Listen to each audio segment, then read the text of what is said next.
जय श्रीराम मित्रांनो, आपण आलो आहे गाडी वॉशिंगला. आपली फेवरेट तुम्हाला माहितीच आहे, ही गाडी पण आहे. पण आता हिला आपण एक प्रोजेक्ट ठरवलं आहे, प्रोजेक्ट करणार आहे आपण याच्यावर. स्क्रीनवरती तुम्हाला एक मी दाखवतो काय कसं नाही बघा. आता तसं बनवायचं आहे.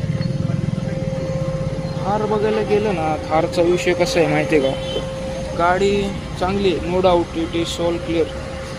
पण फक्त पोरांसाठी आपला खेकडा लवकरच आपल्या मार्केटमध्ये येणार आहे. बिच्छू स्टे ट्यून गाईज, बाय.